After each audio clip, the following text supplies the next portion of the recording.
We've started. We're sorry. Sorry. This is what happens when. Where's Gavin and where's Harley? They still look in the closet with them with the girl thing. So, hi guys. I think that was our show. There's our guest right there. You saw him? There we are. Yes. Hey everyone, welcome to Kaiji Labs Media Fan Service. I'm your show host tonight, Jeffrey, and I'm the critical miss, Pocky. Today we have Gavin working in the studio, and Harley's out doing a few projects for the network, so we got a lot of new content for you guys. Today we have a special guest for you to where we dive into the world of geek pop culture, cartography. What does it take with RPG, fantasy map making, and everything else like that? And our special guest is WSD20 Nate. So he's going to join with us in just a little bit here as we get that prepped. But Pocky, dude. We're here. We're here. And we got role playing and map making. It's like we couldn't do this with Harley and them around. It's us and our nerdy games we play. No, I'm really looking forward to tonight because basically what we're going to do, we're going to talk about, what does it take to create the ultimate gaming world for your games of RPG, whether it be sci-fi, fantasy, adventure, horror, anything. I mean, when you're looking at stuff and you're playing board games, it helps when you have those visual effects just on the table for you. Oh yeah, and sometimes it also helps with a little bit, like even saying the stuff that's not on the map. Like you show forest, but you're like, the forest is dark and mysterious and gloomy. So adding those layers also with it doesn't hurt. I think when we used to do, was it Geek versus Geek? We had a little element. You were the judge. It was against Gavin and I. Yes. Gavin was just all about the pen and paper, and I was like, no, you need the visual effects that go into the game. It's the theater of the mind versus maps. That's right, theater of the mind versus maps, and I think I was more. Yeah, that's right. I wanted for cartography. Yes, right? you did. That was awesome. That was a fun little episode. But I also pointed out that technically you're both one because whatever the GM feels comfortable with and the players is the right answer. That is true. One of the really things I like to do is taking. If we go back on that segment is when we took outside elements and we basically import it into your show. And what I like to do is that when my players play is like, okay, and you guys are going to be going into a clearing and give them the props and let the players make the map. That was probably one of my funnest things to put in there. So what do you recommend? What kind of games do you normally playing with these RPGs? I do a lot of contemporary fantasy, or I do a lot of super outer space stuff. I've done Flash Gordon. I've done East Texas University, which is Buffy the Vampire Slayer of the college years. I have a D&D campaign where the new Pantheon is showing up. The next round of gods is showing up. Oh, but you have to go deal with the old gods because they don't want to step down. Actually, wasn't that a few games that I played in? Yes, you did. Oh my god, that was you got to meet the god of dungeons. The god of dungeons, the god of death, and then also the god of drow.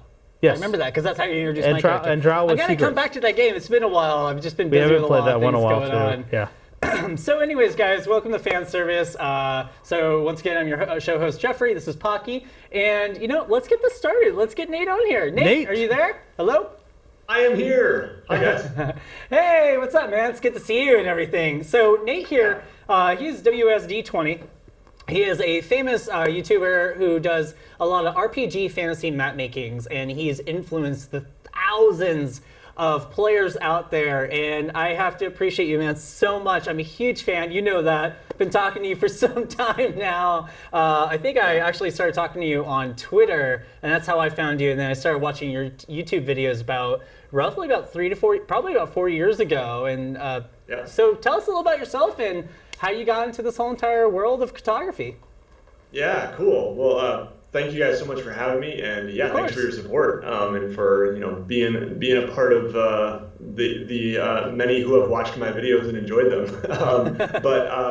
I found D&D at a pretty late age. Got into RPGs at about the age of 33, so that was about 5 years ago, and I pretty much right away started a YouTube channel. I just kind of wanted to document my journey into RPGs, and I also did a little PC gaming on the channel, and that's kind of died away. Probably about a year in or something, I decided maybe I'll try drawing a map. People tend to do this for RPGs, and I just turned on my camera and started drawing a map, and people seemed to like it, and so I kept going, and eventually I got okay at it. No, that's really neat. I really appreciate the work that you've done and everything. I mean, you've seen some of my work that I have created myself, and you've actually really heavily influenced me. And over the years, I've seen the way that your techniques have gone into your work, and just the way you've developed over the years. You definitely helped me. You helped Pocky. You helped quite a few of us regarding anything in the map making. With that cartography coming into play, what really got you into that kind of skill besides starting the YouTube channel and such? Yeah, I've always liked drawing, and sometimes I kind of regret not going into like art school or something like that. And it was actually on my radar. I was very interested in a graphic design program at a school, and just always enjoyed doodling. When I was a kid, I wanted to be a comic book artist. I loved comic books, and so eventually. I think getting into RPGs just kind of unleashed this whole creative side of me. There's so much. I mean, you got the writing, you got the world building, you've got kind of improv and acting, and the books are full of gorgeous art, just in character art and maps and all this stuff. And it's just like it kind of exploded for me and got me back into just the creative part of who I am that I feel like I hadn't really. Maybe I've been expressing in different ways. I'm a teacher by trade, so. Certainly that takes some creativity too. But I think that just kind of unleashed that whole creative side of me, and particularly the maps. I just really enjoyed. I've always loved opening up a fantasy novel or whatever and just looking at the map. Like that's just one of the coolest things. So I think it was just kind of a natural fit for me.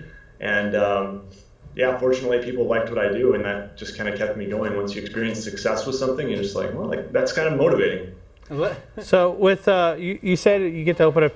Do you ever just also use it as a form of escapism in a way? Like, man, I've had a really stressful day at teaching. I need to draw some maps. I want to make a continent and release all of my stress into this continent. Swamps everywhere. Yeah, I think definitely there's something that's kind of relaxing about it. I actually find that sometimes I'm pretty creatively exhausted from teaching, but there's always aspects of maps that require a little less creativity too. Like, hey, I'm going to sit down and I've got a lot of trees to draw, so I'm going to put on some, an audio book or some Critical Role or whatever it is, or some YouTube videos, and I'm just going to draw trees for 45 minutes. I'm just drawing trees. I can just kind of lose myself in the monotony, kind of like I used to paint houses. And it's the same thing, put it on an audio book or the radio and just paint. So speaking of like audios and such like that, what kind of music do you like to be influenced by? I actually, when I'm creating my maps, I honestly put it on your YouTube channel, kind of get some influence from there, or I'll just throw on some fantasy music, ambient, something like that, just to kind of help with the environment that I'm creating on on paper. If I have to do maps, I do the. It depends on what the environment is. If I'm doing like cyberpunk, oh yeah, some metal's going on. Some metal, sci-fi, fantasy going on right there. All right. What about you, Nate?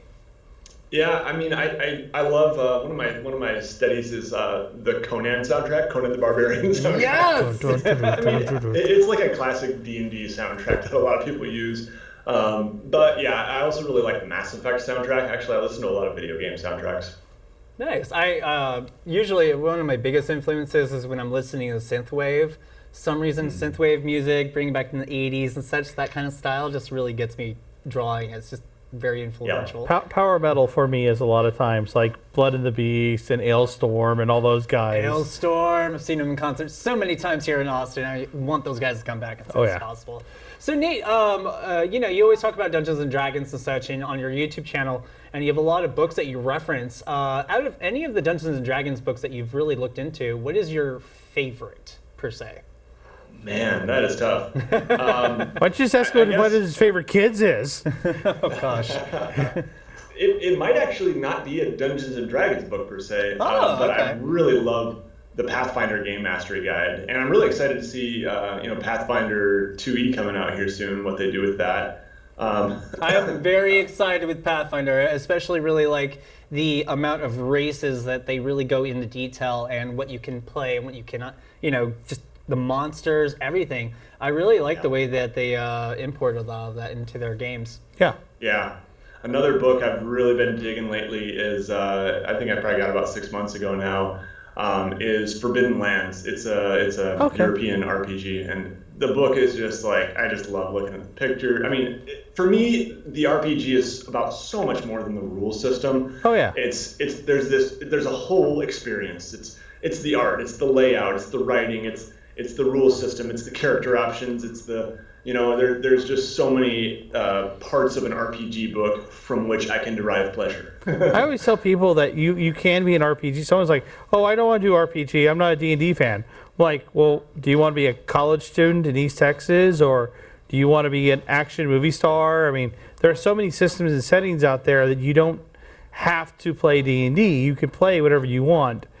What escapism do you want? Role playing always offers, in my opinion, some of the best escapism.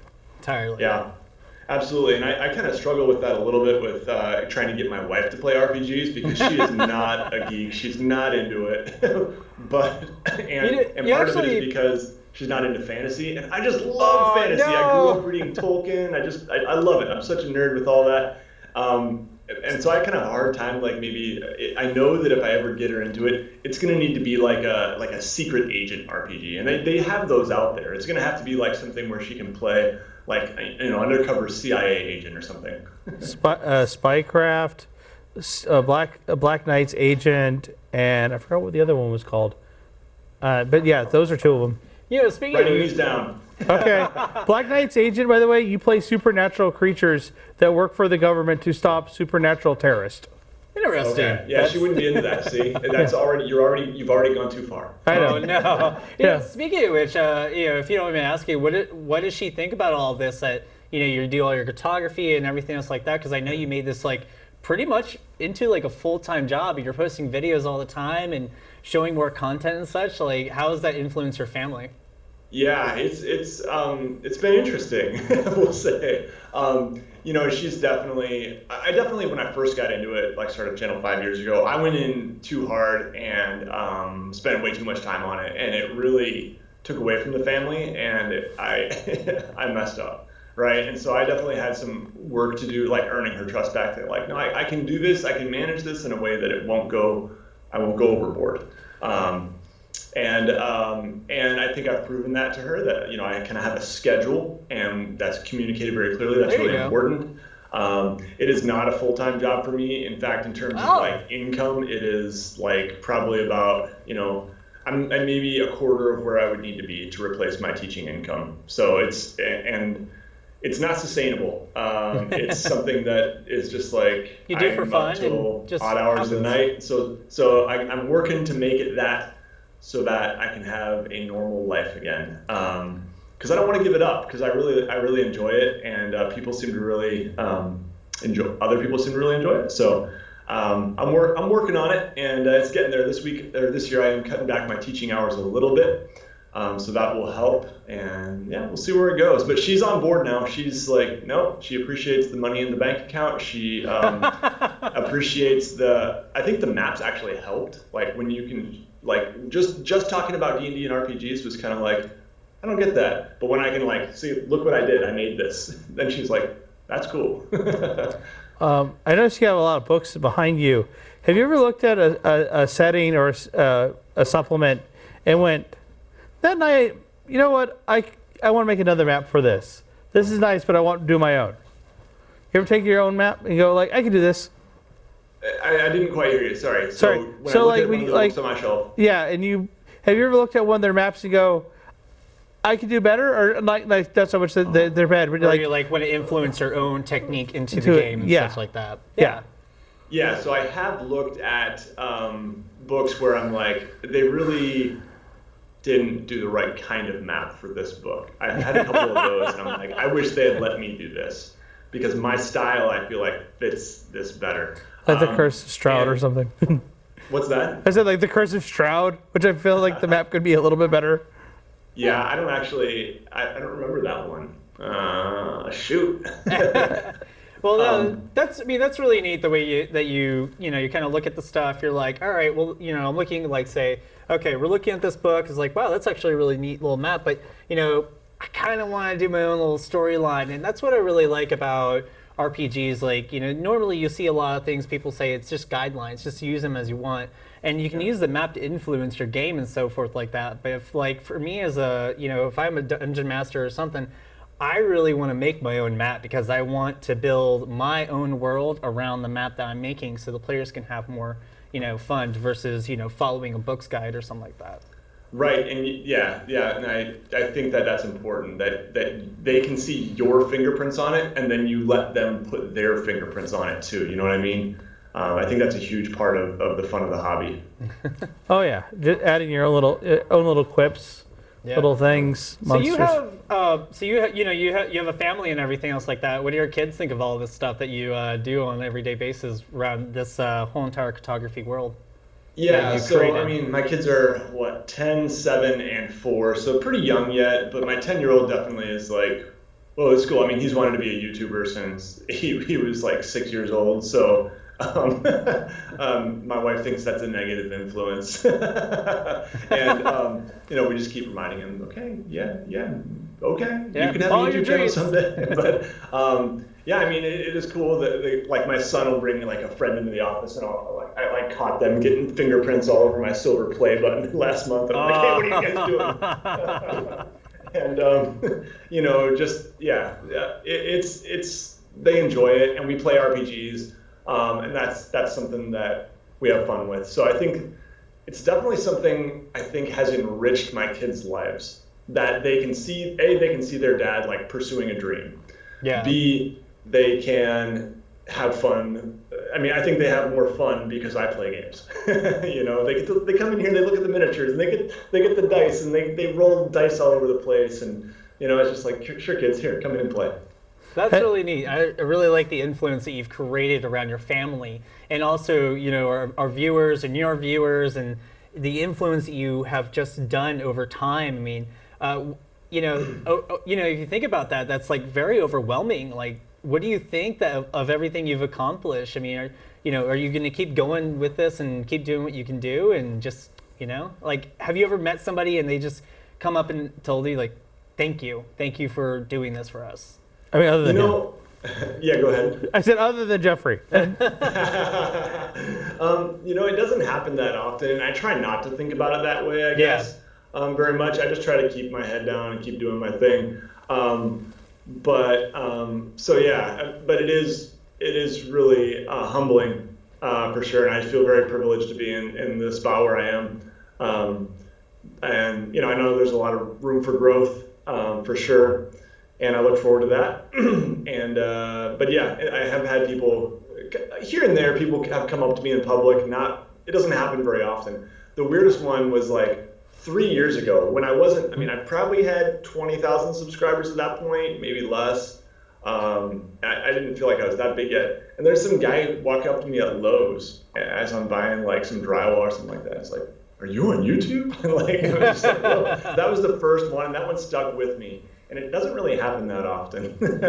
I believe that's definitely happened with a few of us here in the network, where we might be at the store and they're like, "Hey, I've seen you guys on Awesome Public Access." We're like, "Hey, that's us!" And no, it's really neat. It does feel good, doesn't it? Like it does. Just feels it like, does. Yeah. Hey, cool. Someone's enjoy what I watching do. us. Thank you. So you have a Patreon and such like that. When you're doing your Patreon, I saw that some of your subscribers can actually get like an hour with you, and you kind of teach them about your techniques and such like that on more one-to-one level. I mean, how's that helped you with your cartography worlds and everything you've built?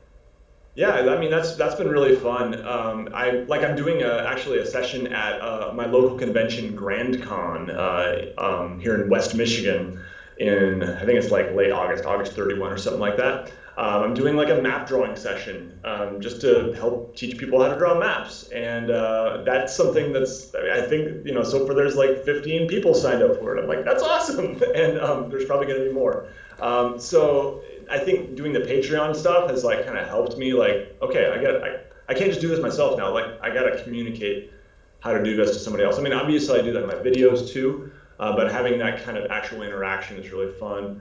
And it's definitely made me a little bit more deft with technology in terms of like quickly taking a screenshot someone else gives me and drawing all over it and sending it back to them. And like, just the way we communicate has been really, I don't know, I've learned a lot through the tech side of it. And yeah, I mean that's a lot of fun. A lot of people don't do maps either. They'll just like have me. I have one guy who's just like, hey, I'm working on a board game and I've got all this lore for my world for my board game, and can you just like help me edit some of this? And so I got to help him with some world building and other things like that. It's really fun. So we're unfortunately running out of time right now, but Nate, if people want to know more about what you're doing right now, where they can see you, where could they go? So yeah, you can see my maps in terms of like, I just want to see his maps, sellswordmaps.com. But definitely, that site is not very active. It's just kind of like my portfolio. In terms of the day-to-day stuff, youtube.com/WASD20. And then yeah, my Patreon is patreon.com/WASD20. And I'm also on Twitter, Instagram, Facebook, and we have a Discord server too. So yeah, it's a lot of places to find me. So, before we head out and everything else like that, is there anything you would like to tell the viewers at home? Maybe a few words of wisdom or anything like that, following your dreams and such, like any kind of advice you can give us? Yeah, I mean, I think just trying to tap into what makes you come alive. I mean, what really gets your juices going, and what do you get passionate about? I think that's what you got to find. And sometimes you have to also direct it, because for me, oftentimes it's like, I love this, and I love this, and I love this, and I love this. And sometimes if you really want to chase your dream, you got to be maybe a master of one trade a little bit, and pick and choose a little bit. So, yeah, but, go for it. Entirely. Now, before we let you go, I just have to ask you one more question real quick. If you can play any kind of character, any kind of race class in the D&D world, what would you play?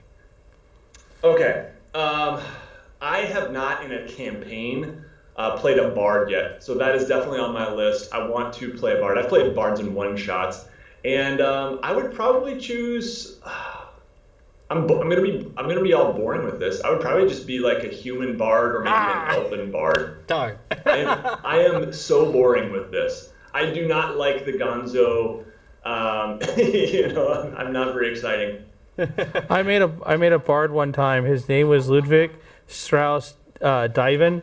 So his initials was LSD. I cannot with you. I love playing anything that's a drow or dwarf and such like that. Any kind of sorcerer, warlock, casting type. But you know what, Nate? I just gotta say, man, thank you so much for coming up on the show. I know we've been talking for a little bit, so I'll definitely hit you up a little bit later. But once again, everyone, thank you for tuning in at Kaiju Labs Media Fan Service. We have WASD20. We'll have some more content on the pages where you can find he can find his content. But in the meantime, Nate, once again, thank you very much. I'm your show host, Jeffrey. This is Pocky D. And right now, wait for next up is going to have the Mary Sue Show. After that, we have still more of the block party going on with Combat Creations and Brad Webb. Next up, Mary Sue and their TED Talk. Stay tuned and have a good night.